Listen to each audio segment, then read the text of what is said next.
தருமபுரி மாவட்ட ஆட்சியர் அலுவலக கூடுதல் கட்டிடத்தை முதல்வர் காணொலி காட்சி மூலம் திறந்து வைத்தார். புதிய ஆட்சியர் அலுவலகத்தில் ஆட்சியரை அமர வைக்க பயனாளிகளுக்கு ரூபாய் 10 கோடி மதிப்பீட்டில் நலத்திட்ட உதவிகளை அமைச்சர் பன்னீர்செல்வம் வழங்கினார்.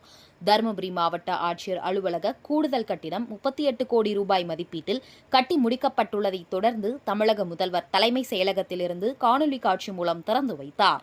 இதனைத் தொடர்ந்து தமிழக வேளாண் மற்றும் உழவர் நலத்துறை அமைச்சர் எம்.ஆர்.கே. பன்னீர்செல்வம் குத்துவிளக்கேற்றி வைத்து புதிய அலுவலகத்தில் ஆட்சியர் ஆர். சதீஷை இருக்கையில் அமர வைத்தார்.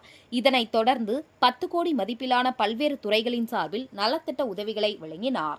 இதனைத் தொடர்ந்து ஆட்சியர் அலுவலகத்தில் அமைக்கப்பட்ட 100 உயரமுள்ள கொடி கம்பத்தில் தேசிய கொடியை ஏற்றி வைத்து மரியாதை செலுத்தி பொதுமக்களுக்கு இனிப்புகளை அமைச்சர் வழங்கினார்.